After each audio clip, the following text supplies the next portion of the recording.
You are a creator. You create your career, your business. You create a family. You create your future.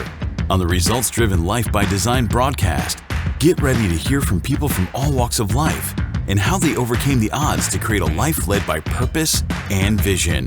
Here's your host, Kia Arian.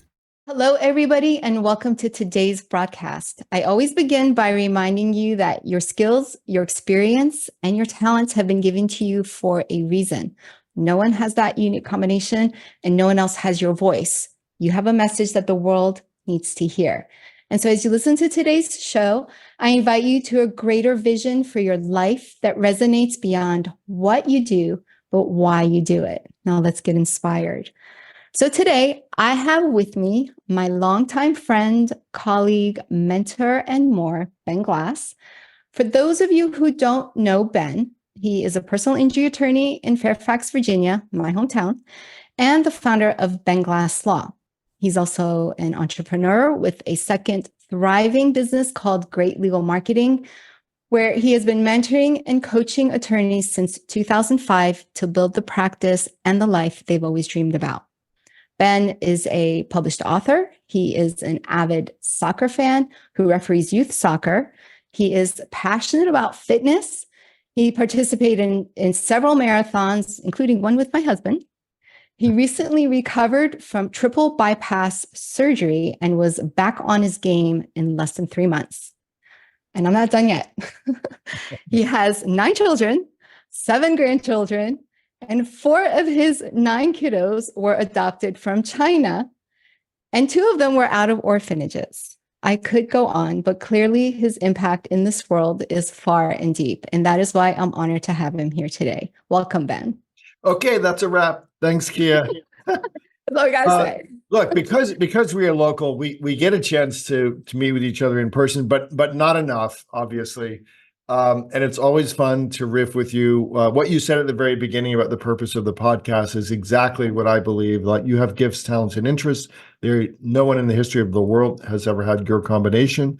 And I believe that you're put here to explode those interests and gifts and talents and share them onto the world, and the world will pay you back, or the world will give you energy. And so that's how we view life. Exactly.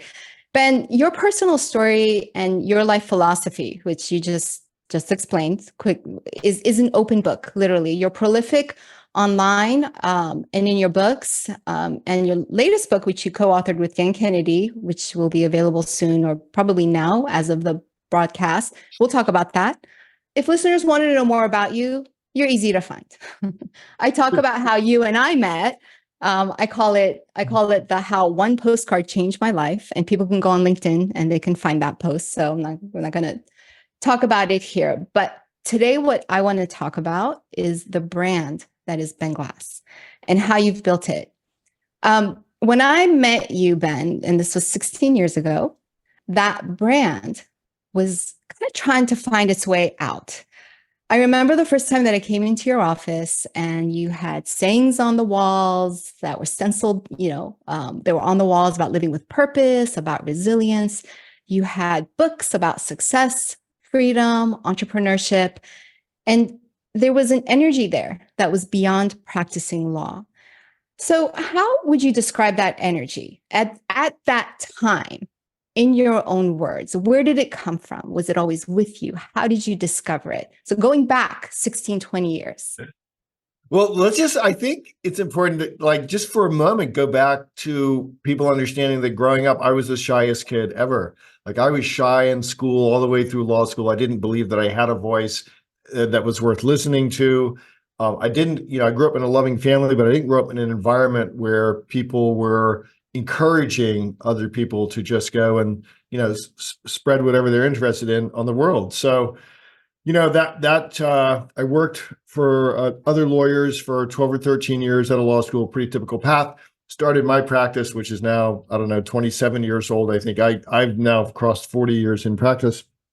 And so when you and I first met on that journey, I was still relatively new in the let's be a lawyer who's running a law firm. So the entrepreneur part of my life. And that was really hard because as most lawyers who were at that stage, like we didn't know anything about running businesses. We didn't know anything about having a voice other than as reflected in pleadings or court arguments, which is very always stilted and formulaic and issue spotting and not really creative at all. And so I had been in by the time you and I met, I'd been in the Dan Kennedy world for a bit and was working my way up Dan's ladder of entrepreneur groups and mastermind groups. And most importantly, working my way up the ladder of people of influence, good people who had been around Dan longer than I had. And that was probably the most important thing, that the shift from when you and I met was continuing to meet people who believe exactly what you just said was the purpose of the podcast, what I have described as, the purpose or the mission of my life, which is people who are truly interested in putting energy, positive energy into the world. Like they're not afraid. I have a gift, whatever that gift is, could be auto mechanic, could be painter, musician, whatever it is, athlete, putting that unabashedly into the world and saying to the world, okay, am I good enough? Is it good? All right, we can tweak here. We can go faster. So that's where I was. I think the voice is stronger now. I think, when you get to my age, everybody else is a youngin'. And, at the gym, people move over and they let Ben pick whatever rack he wants to use. You're the oldest one in your CrossFit gym. Well, you know what? It's a season of life that they call it. Was it the glory, and enjoy it? Well, that's interesting. I don't know that I knew that you were the shyest kid. You might have mentioned it, but it never resonated with me because that is not who you are now. So you were very shy, follow the path that you felt, was being a lawyer and started your family. So there was a shift that took place and maybe I missed it. Aside from discovering Dan Kennedy, which I know was a huge shift. But aside from that, what was that shift that really was impacted you? Can you be more detailed? Well, look, I think it was being exposed to more people who think like we do. And let me put it this way. So when I was younger, so in my 20s, I was introduced to what we call the success literature, right? The Zig Ziglar, the Think and Grow Rich, the real classics written in the last 150 years about how to be successful. And I would read the books and I wouldn't understand most of them, but importantly, Key, I didn't have anyone else who understood them. These weren't a loving family, but these weren't the discussions that we had at our dinner table, right? And so it really was getting into rooms filled with entrepreneurs who believed that they had value to put on the world and who believed in capitalism and who believed that if I offer something and you find it valuable, and you want to buy it from me, then we have both won in the deal.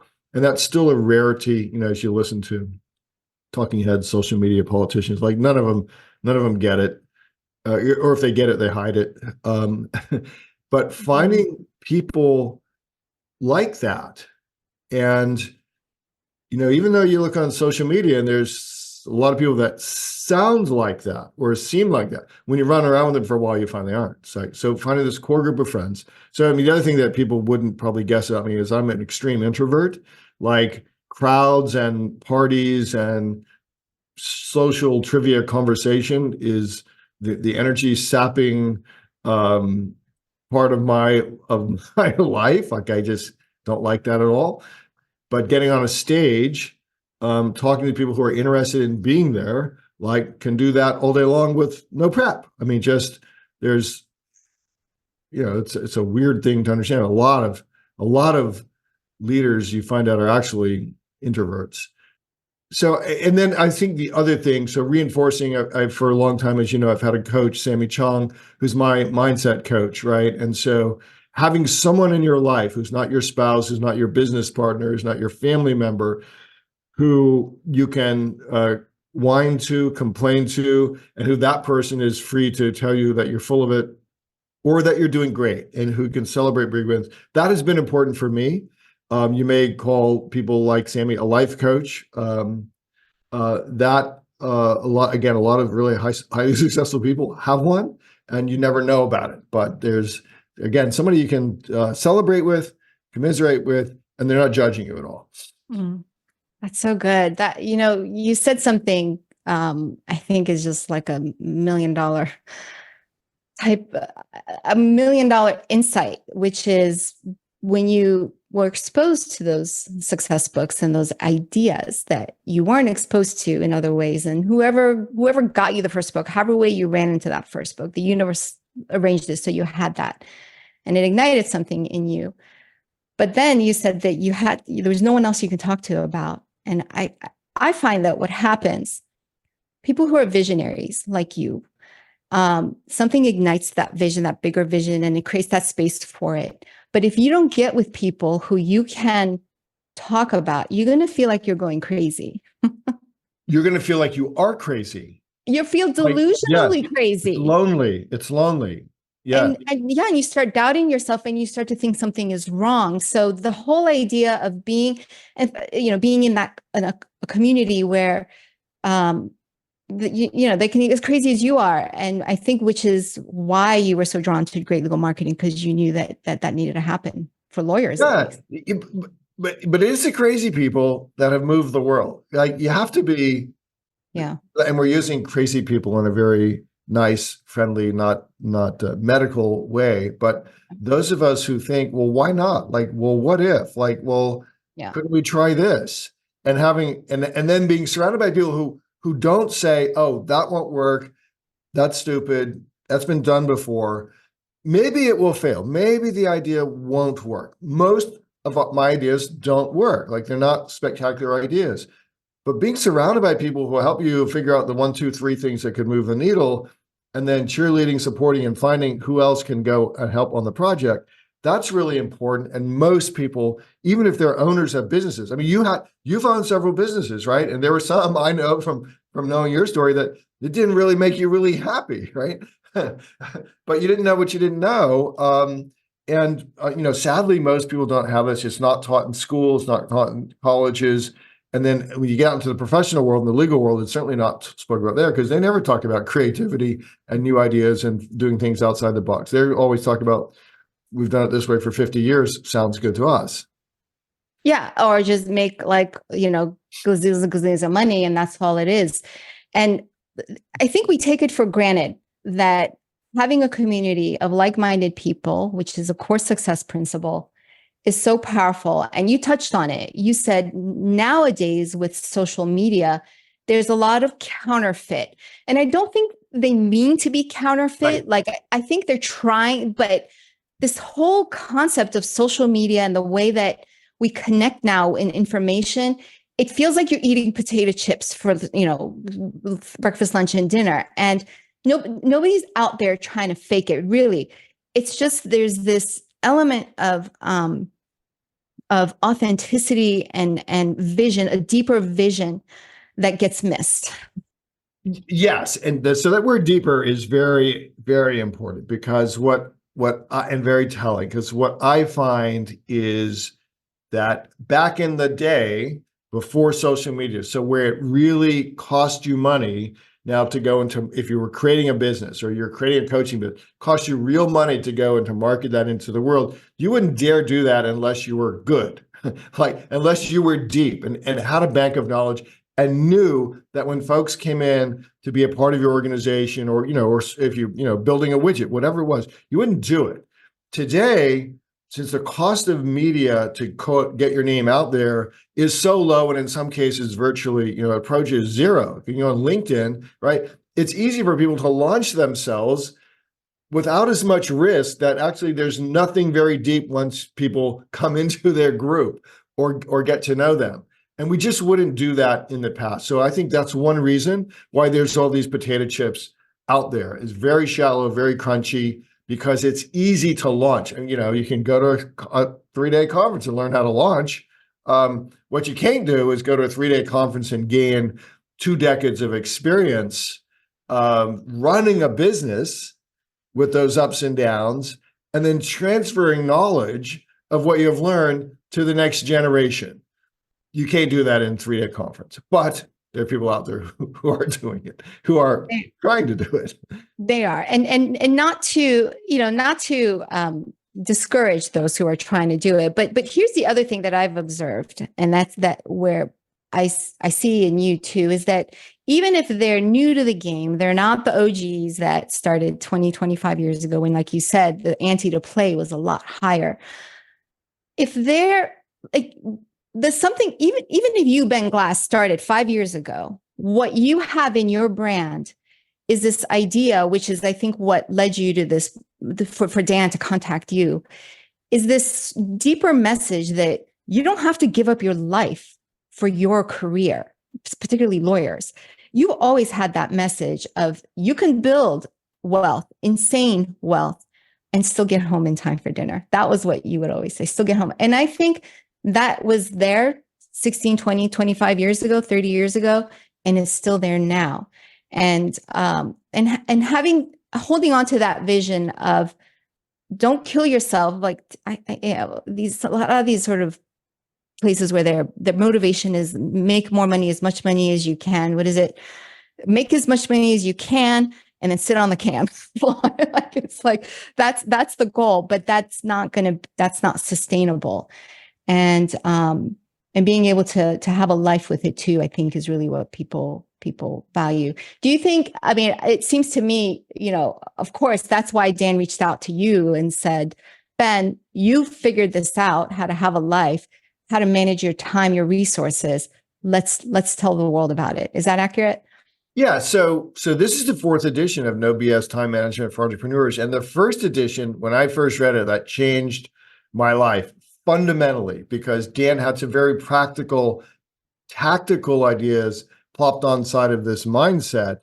And we can talk about the mindset here in a second, that I immediately began to implement. As you know, Kia, like for 25 years, whenever the first edition was published, I've not taken an inbound, unplanned phone call from anybody, right? And that's a strategy. It's a strategy in the book.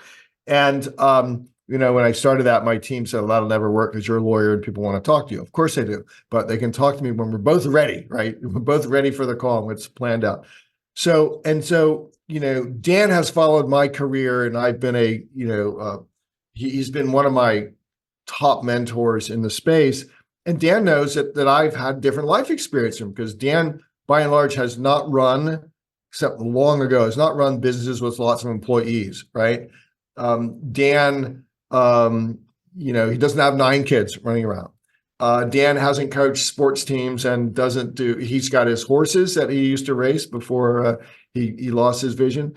So he knew that I brought a different perspective in a space, the lawyer space, where the profession and quote society like drives you to 80-hour weeks and says, this is what you signed up for. So he knew that philosophically, I had, in large part because of his help, rejected that mantra. Like, no, just because everyone else wants to go kill themselves working 8 hours a week doesn't mean it has to be true.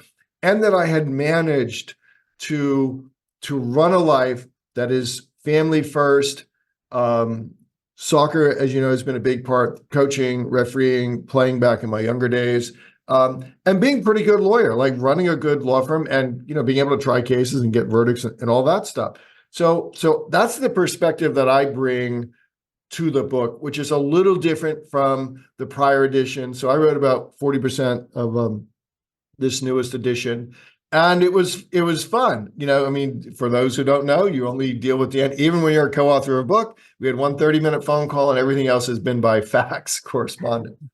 And when Dan called and said, or when he faxed me and said, do you want to do this? I go, yeah, but I'm really, really busy, Dan. How much time do I have? He said, 30 days. And I said, oh, okay, yes, I'll do it.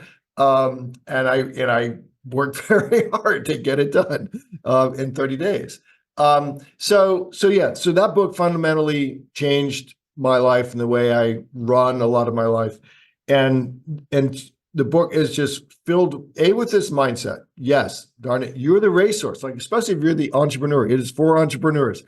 There's a lot of other time management books out there, and some of them, they're not for the people that need to get cash in by Friday, right? Who are running teams of 15 to 20 to maybe 30 people. Those time management books really aren't for them. This is for the guy and the gal who's running a business who needs to get it done and is trying to live the life that says, oh, I put my family first. Like everybody talks about, I put my family first. Well, if you follow most people around, they know. If you were judging them by their actions, you would say, I wonder about that.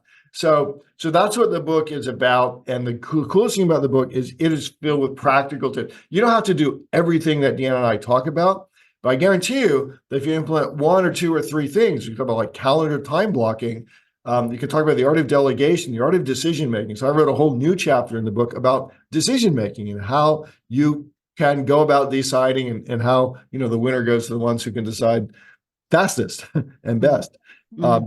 That's why even if you own 3 prior editions like I do, like you should get this book.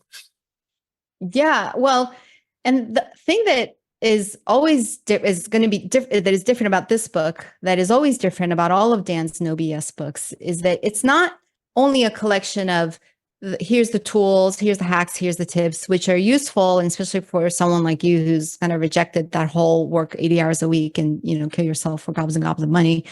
But it's the mindset that goes behind it, right? Like to make any sustainable change, you have to first change your mind about it and know the right way to think about it. So sure, you can tell somebody, here's how you implement a system where you don't take inbound calls. And here's the steps 1 through 5. But if they don't believe that their time is valuable and they don't believe that whole philosophy behind it, that system's going to fall apart. And if they don't believe that that's actually what's best for the client too, right? So the client who calls on a scheduled call knows that I'll be prepared for the call because my team has already sussed out, like, what are the questions? My team has already given me the relevant documents I need to read to talk to the client about the questions the client has running in their head. And so we're going to have a productive phone call versus if I'm picking up the phone every time it rang, I would never get work done. So if I'm working on your case, Kia, like I never get done working on your case because I'm answering Billy Bob's phone calls at random. I'm not giving Billy Bob a very good answer because I wasn't prepared for the call. And I'm not giving full time and attention to whatever work I may be doing for you. So it's a win-win. And that's important too. Like at the end of the day, these strategies, which may seem like, okay, if you have team members who are working for you, may seem kind of ruthless and mean, but it's not. You're providing jobs, right? They get to work in a really cool environment with a really cool business owner. It's win-win. And so the overriding philosophy is we look for win-win relationships and win-win opportunities in every aspect of life. And my view, Kia, is that you can find them. You can find them. And then when both sides are looking for a win-win and can achieve a win-win, boom, that's how the world grows. Now we've created value for the world. And that's a philosophy that people don't know. So the book is full of the idea behind the action, right? The action only works if you really understand and adopt that idea, which is why I love all of Dan's books, because he gets into the changes your mind about it. And that's really appreciate about it. And it's the best selling of the No BS series. And there's a number of books, and he's got a new book on technology even coming out in October, I think, with our friend Partiv Shah. Like this, the No BS Time Management book is the best selling book of the No BS series. And so again, it was great to have Dan invite me in to contribute to it. Yeah, that was kind of meta, like with the way he was like, Ben, let's co-author. You got 30 days. And you're like, I'm busy. I don't have time. Yeah. Here's your opportunity to. I made time. So let me ask you this. You've always rejected the idea that attorneys or any entrepreneur person has to work 70 hours a week, sacrifice their life, their family, for their well-being, for their profession or their business. That's always been the foundation of everything you do. And I think that's a very different message now. So, love it. Keep on keeping on. But for the person today who is struggling on the verge of burnout, they're unable to get out of that trap of hustling to get the next client, hustling to deliver their service, hustling to make them happy, and then starting that cycle all over again. What would you say to them? Yeah, so I think one of the great exercises to do is to just track your time and your activities for a couple of days. Our friend Lee Miltier used to teach, like, do it for a week or two. That was crazy. It was too hard to do, too hard for me to do. If you honestly tracked your time in 15-minute increments for 3 days, and then made a chart, Kia, of things that I love doing and I'm really good at in one quadrant, all the way down to things I hate doing and I'm not good at, but I find myself doing, that's where you begin. Because the very first thing we want to do is we want to make your day better.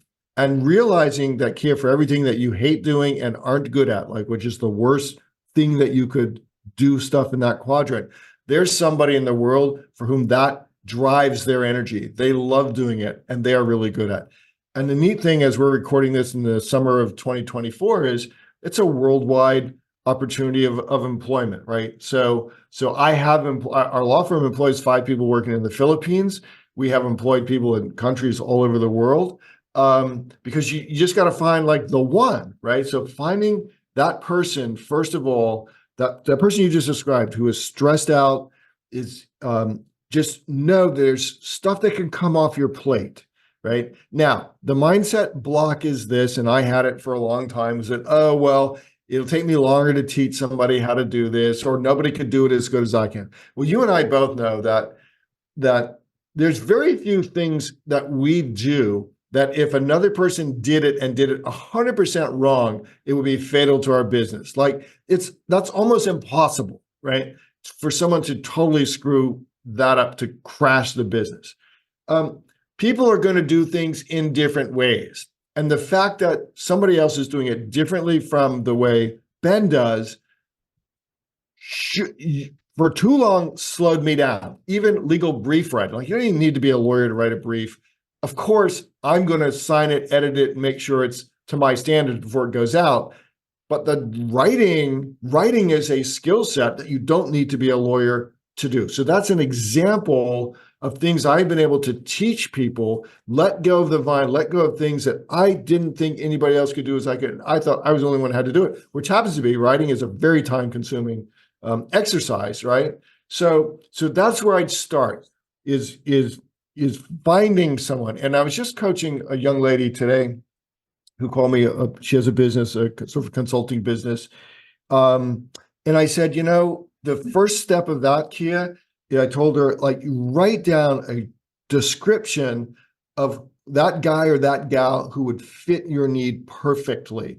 Because until we're really clear on what they look like, what their skill sets, I don't mean physically, but what attributes they bring, what hours, all of that. If you can describe exactly who perfect would be for you and write that down, that's the start. And then you just start talking to the universe. You start telling your friends, you start putting like, this is who I'm looking for. And time again, like, it's 2024, that person does not have to be for you and me. It does not have to be in Fairfax, right? Unless it's some physical job like lifting boxes, then they have to be here. But most of the work we do is knowledge work, and that person can be sitting anywhere in the world, and they are waiting.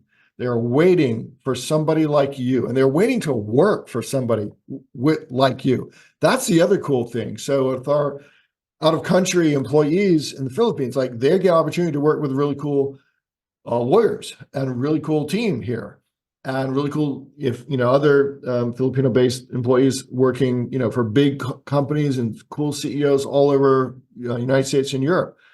So we're providing opportunity there too.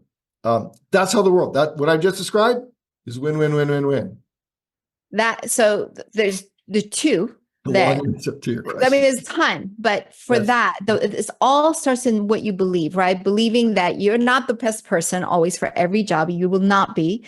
And the second thing, which I was going to say, but you said it, was that believing that there is someone out there, like knowing that there is that person out there that is perfectly suited for the work, and they want to do that, and it's going to add to their life. And that's such a positive energy to put out that is going to attract that person.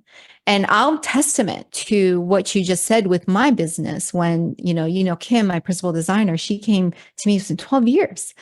And she came at a time where I was not prepared to support that, but I knew, going on what you just said, I knew that she had to come, and it's been transformative. And then 3 years after that, my operations director, Kurt, I mean, he couldn't have been more perfect for the role. And I remember when I interviewed with him, and it was funny how it comes in a circuitous way.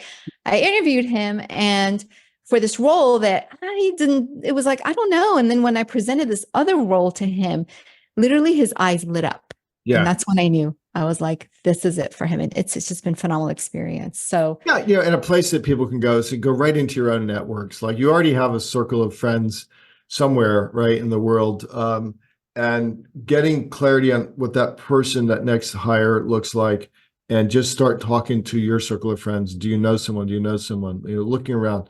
They're there. It is work. Like, it's not just snap your fingers and find them. You'll make mistakes. You'll have bad hires, of course, right?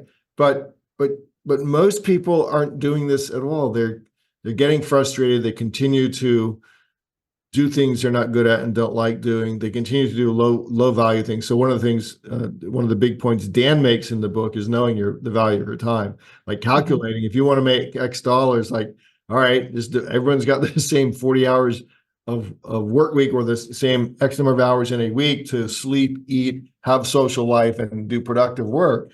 And so understanding your value and steadfastly refusing to do things that are below your value doesn't do you any good. To do things that are just that somebody else you could pay to do. That's right. And you mentioned earlier, the first thing that this person who's like burnt out, going crazy, just track your time. And I love that idea. And in fact, so in the Great Legal Marketing, the Great Legal Marketing Letter, which is the newsletter subscription for Great Legal Marketing, which is phenomenal, by the way, this month was about time management, and my contribution. Yes, it was. Imagine that. Promotion. So I have an article in there where I talk about when I did time management and I allotted the 15-minute, here's what you do.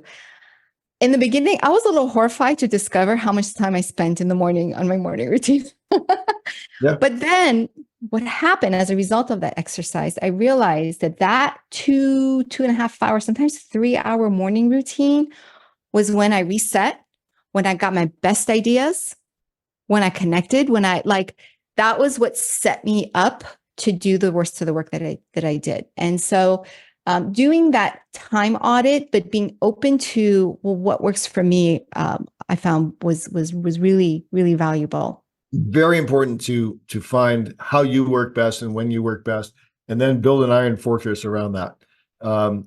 We protect our money and our diamonds, and we fail to protect our time.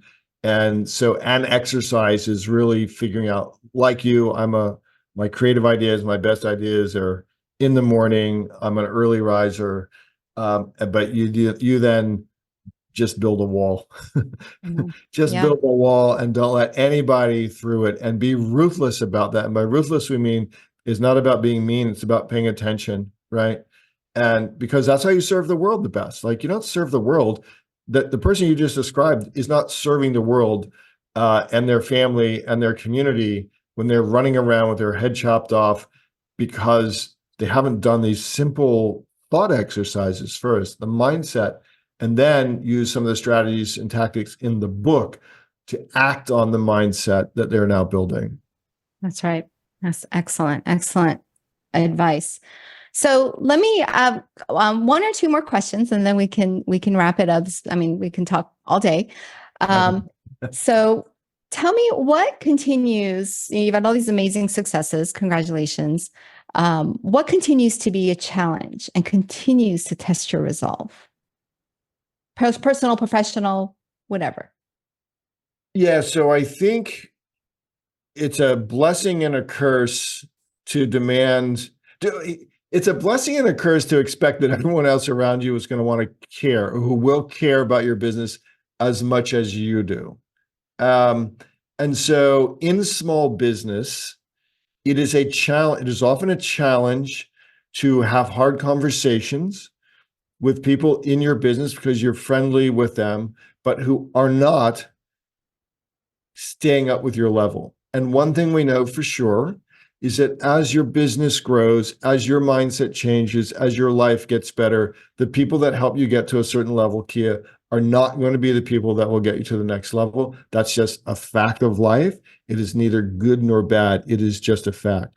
So hiring the right people and making decisions about letting those go who aren't right, making those decisions fast, that's still a challenge. I think it's a challenge for a lot of small biz owners.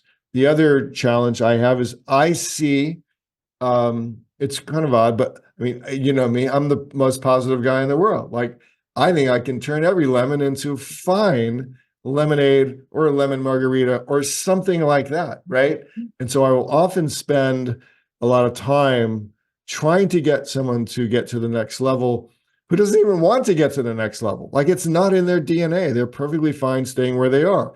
Great, but not in my organization, probably.